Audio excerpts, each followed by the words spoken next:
Welcome to episode 22 of Songs for the Struggling Artist, the blog cast. Today I am going to read you a blog about podcasting.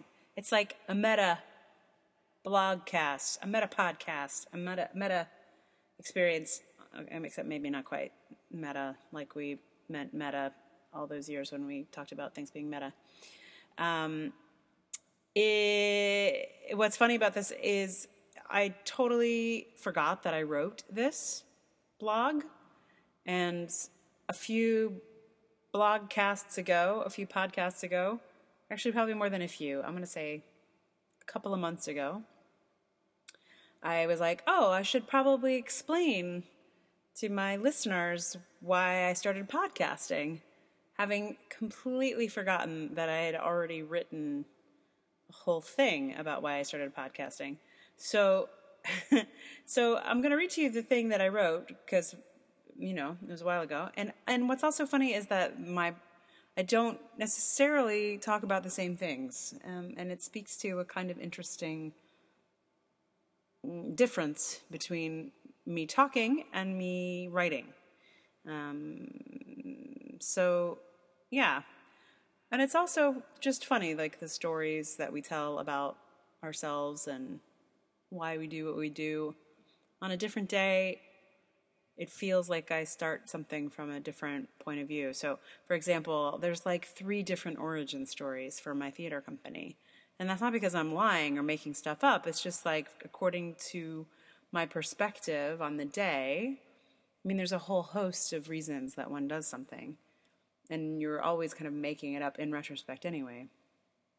So, it's like, did you do it or you didn't do it? And and the reasons for it, they're all in there, I think.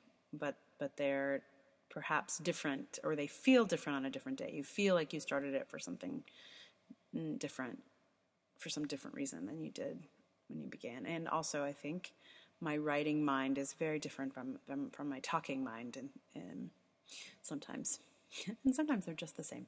So if you're interested in comparing things like that, then when I figure out which number it was, I'll tell you, and you can compare the two and listen to me talk before I remembered that I wrote this. So and the reason that happened that way is because my writing is usually, I write every day, and then 3 to 6 months to a year after, I get to typing what I've written the year before, the month before, the 3 months before, the 6 months before, whatever. And then from there, that goes usually to the blog where I actually post it. It doesn't always work that way. So if something is like a really red hot topic and I need to talk about it right now, I will type it right away and post it right away. But, I'd say 85% of the blogs that I write are in that structure. So there's all kinds of things that I completely forgotten I wrote about until I stumble across them in my typing phase of writing.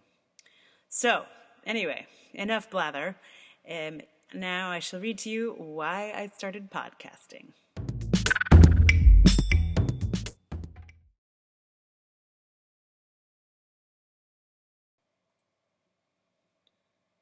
You guys, I love podcasts. I can't call myself a vanguard podcast listener. I wasn't really in the very first wave of podcast listening, but I caught on pretty quickly, and I've been listening for about a decade. And for many of those years, most of the voices in my podcast feed were male. They were the hosts of public radio shows, or men interviewing, mostly, men. In 2012, in the midst of my feminist snap, hat tip to Sarah Ahmed for that term, I began to feel the imbalance. I found I was worn out from listening to, almost exclusively, men. So I went on a search for women's voices to include in my podcast feed. That search led me to The Broad Experience, a podcast I love, and for a while things settled there. But then about a year ago, there was a shift. Suddenly, all the new shows in my feed were hosted by women. And it looks as though I have public radio to thank for that. The fact is, 80% of the podcasts in my feed were public radio shows that were also podcast. And because public radio is publicly funded, they apparently, at some point, noticed the imbalance themselves, or savvy listeners wrote in and told them, and took it upon themselves to right the ship by investing in female podcasters. One of my favorite podcasts, Note to Self, is apparently a result of that direct action. The host, Manoush Zomorodi, has been talking about this lately in the press, and it's made me really appreciate that we have a publicly funded media that can invest in this sort of thing. Also, in hearing and reading Zomorodi talk about it, I got inspired to add my own voice to the mix. In the years when I was desperate to hear a female voice on a podcast, I thought I should start a podcast. Obviously, there was a need, but I didn't want to, and I didn't feel inspired about it. But then Zomorodi started talking about the development of her own voice on her podcast, on the change from being an authoritative, impartial reporter voice to a quirky, human one, and I thought, well, I am a quirky human. Maybe it's time to do it. Simultaneously, I was realizing that even the people who like me the most weren't able to keep up with reading my blog, and I thought maybe people would like to hear it instead. It would mean they could read my blog while washing the dishes or whatever. And so I dove in. At first, only for my patrons on Patreon, and then for the public. Some people like it, some people don't, like anything. But I am glad to be a part of what Zomorodi is calling a feminist revolution. I mean, yeah, if podcasting is a feminist act, then it feels important to add my voice, both my writerly voice and my actual voice. Welcome to the podcast revolution. You can subscribe to Songs for the Struggling Artist on iTunes, and please give it 5 stars while you're there, or you can listen to it on SoundCloud. So this is about the feminist act of podcasting. Yes, the feminist revolution. Alleluia. But also, it's about how important public funding is. The new trend in lady podcasters happened because public radio is public. Being beholden to the public, publicly funded media has more motivation to right its iniquities. I would like for more of our arts to be public. What's happened in public radio, and by extension podcasting, is a direct result of a concentrated effort to improve a gender imbalance. We need the same in theater, in dance, in visual art, in film, in writing, in everything. And we need a concentrated effort through public funding to right all the other inequities as well, to increase racial diversity, for example, or increase visibility for disability. Public funding for everything. That would be the revolution that would make the revolution possible. So that is why I started podcasting, version blog, and blogcast now too. So, yeah,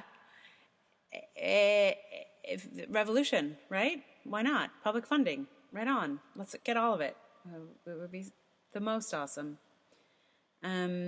So I'm going to give you a little song here. I'm running out, is what I'm telling you. I went through a period where I was recording and making a lot of songs, but now I'm 22 podcasts in, and there's just like not that many songs left. I need to get another songwriting boon. I don't know, Jones, impulse. But I do, and I also think I may be repeating myself a little bit, so I need to start keeping track of what songs I've put on blogs. I don't think I've put this one here, though, before. So what I'm going to stick on the end of this here, episode 22, is a song that was in a musical that I wrote with a group of people about money. It was called The Great God Money.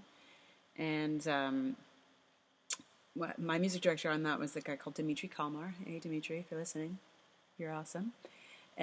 So Dimitri and I worked together on a bunch of different stuff. And this song, Dimitri did he did the lion's share on this. So he did the whole. It's like you'll hear it's like a total like dance track. That's all Dimitri, and he made what I sort of was like kind of sketched out into like an actual, like, yeah, it's that it was a mess before Dimitri got his hands on it. So I'm grateful to Dimitri for this version. And this, what you're going to hear is not what was in the show. We didn't like do a cast recording or anything. What this is Dimitri's dance track, and then me singing it over it, just so that we could teach it to the actors and give it to them, so they could work on it. So this was not in the show, but this is what we have. This is the artifact, or an artifact from that show. I should probably give you some context for it too, because otherwise it's going to be like, what? So in the show, the character's like basically making a bunch of decisions about money and where to go and what to do. And she kind of gets it, and she goes, there are all these different lands, so all these different places, and she ends up at a crossroads where she can go to the land of extreme. Oh no, it's the land of extreme gender roles. The whole place is the land of extreme gender roles, and she gets split up from the male character she's traveling with. He goes to the land of extreme masculinity, and Dot, who's the main character, and her friend Nat, both end up having to go to the land of extreme women. So this is the Extreme Woman song, Extreme Land of Extreme Gender Roles, and this song is the Extreme Woman song.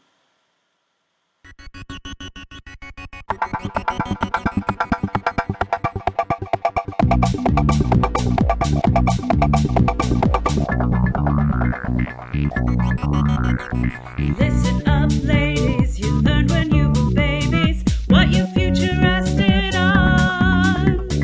Your very existence depends on his assistance, so get thee to the salon. 'Cause if you snag a man, you don't need another plan. Find a millionaire and fall in love. So dress yourself up nice, I don't need to tell you twice, what you're given is never enough. Listen to me, ladies, to get a new Mercedes, you have to look your best. Prune and shape your body, your first and best commodity. Buy the perfect breast. 'Cause when you find a man, I know you'll understand that money is the secret to love. So make yourself look good, do everything you should. What you're given is never enough.